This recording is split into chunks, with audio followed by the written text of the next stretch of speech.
want to go to grad school, you want to do competitions, do them now. Do them now. Don't wait. Now, if competitions are online, great, it's online. Do them now, do them now, do them now. When you're not traveling, you're stuck at home, you have more time to practice. You have more time to be a discerning, a consumer of whatever is there online that you would really benefit from. So don't waste your time or get in the habits of following this YouTube thing or this Instagram feed. Only the things that serve you. And as far as grad school goes, go for it. If your dream is to be a tuba player, don't stop. Go for it. Go for it. The principal tubist of the Sydney Symphony Orchestra. You're going to be thrilled by his beautiful sound and blazing technique, Stephen Rossé.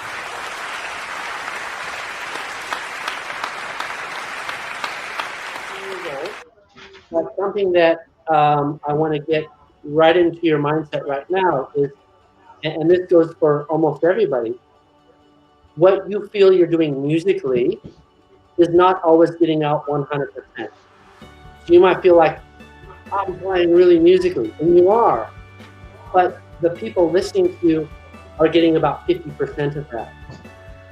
So you need to exaggerate that. And when you're performing, whether it be an AMED exam or whatever happens to be an Stedford or a solo competition in the national or state band championships, you've got to say to yourself, I'm so musical, I need to exaggerate. You just need to get out there and play your music so much that the listeners don't even realize they're hearing a tuba.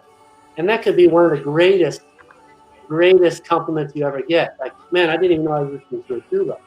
It's just music. And this is where you can come ahead of flutes and violins and pianos when you ever do those sort of competitions. Tuba is very athletic. You know, we have to breathe a lot. We need strong muscles in the lips. You need to have a strong body to carry that thing around. Okay? So, and there are two parts of your life where it gets really challenging to carry the tuba around. Like in my story, when I was 14 and 15, I was really small, not very strong at all. And you're 11. And then also when you get old, so if you ever become a professional in an orchestra, you get into your 50s and 60s, the muscles start getting weaker again. You want to stay strong. So I advise you keep doing sport all your life. Make it a priority. It's part of the whole thing.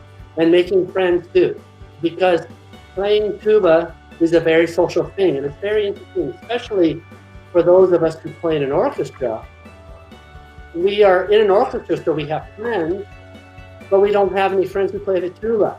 So a lot of times I find myself on tour with my orchestra, and the flutes are over here at breakfast, and the clarinets are there at breakfast, and the trumpets are there, and the trombones, well, I can join with the trombones.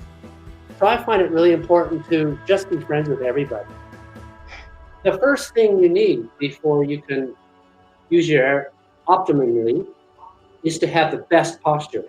Best posture. So you're sitting a little bit on the edge of your chair, your feet are flat on the floor, and so you can't see my legs, but they're another, it's like another chair, right? So if you saw me from the side, the chair has 6 legs.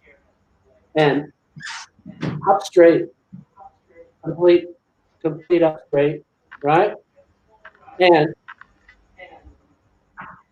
remember that your lungs go all the way down here to your back. Okay? So you can do a breathing exercise here of putting your hands on your ribs and your hand on your tummy and just going.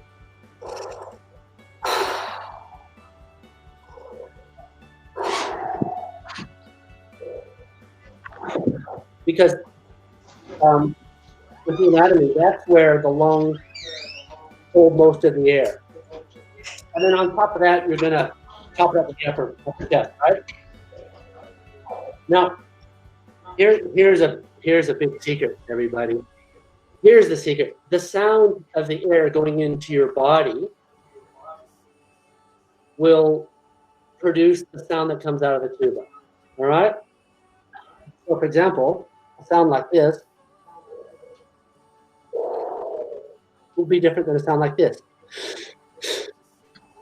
Right? And we've had a few webinar artists that talk about the vibrations of the lips and the sound that the lip vibrations make will be amplified by the mouthpiece and the tuba.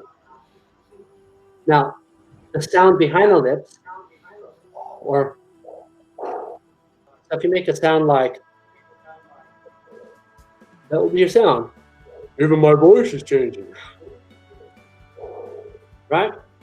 So I don't like to say, don't do this, don't do that, don't do that, and don't do that, and don't do that, because the brain's thinking, okay, don't do that, it's too complicated. In your practice session, try to think in positives only. Do this, do this, do this, do this, do this. All right? So make a deep sounding breath. Listen to the sound of the air going into your body, because that will be the sound of your tuba. Right? Now, posture, breath, sound of the air coming in. If those three things aren't in line, you're doing this for nothing.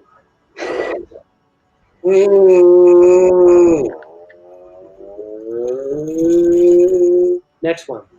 Posture, breath, sound of the air coming in.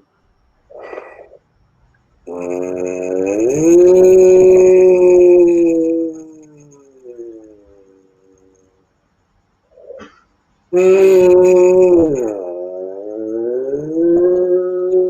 in that practice journal thingy, you just write down how high you've gotten.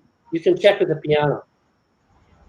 So you can build a lot of strength with this without the tuba. This is also if you're living in a household. Anybody who's living in a household or an apartment, I can't practice now. It's too late. You can do this. I don't think the neighbor's going to hear you. It's fine. You can practice an hour or two on the mouthpiece.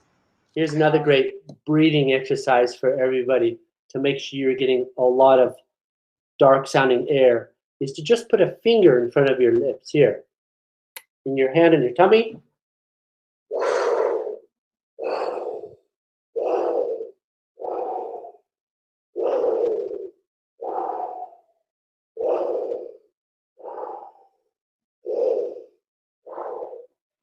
So they cone as you're playing this.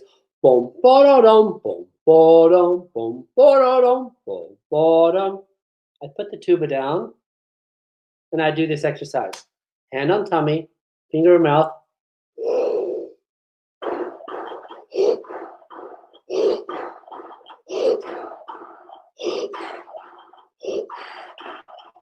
So you're like bellows, getting that fire going, all right?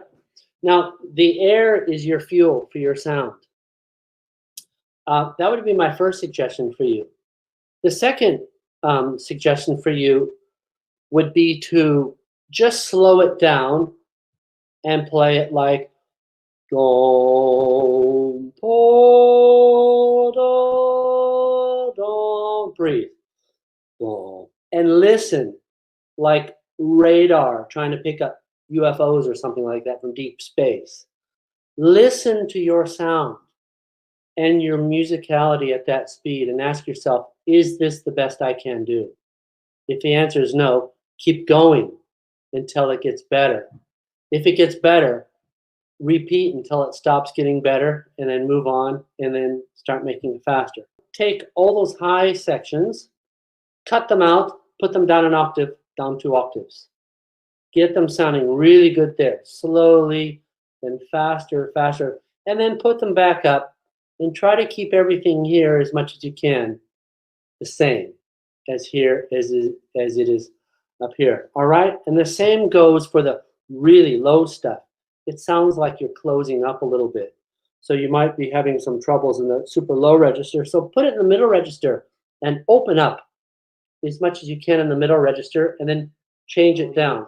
I've done it. It's been a lot of work, but I've loved it. And I love being in contact with all of you. And what's really cool is not only the interaction here, but the messages that I get from you back and forth, and also the Tuba Mania chat group on Facebook. And I'll play a video, which I played on our 3rd webinar, It's with Sergio Carolino, and this is a piece that I commissioned.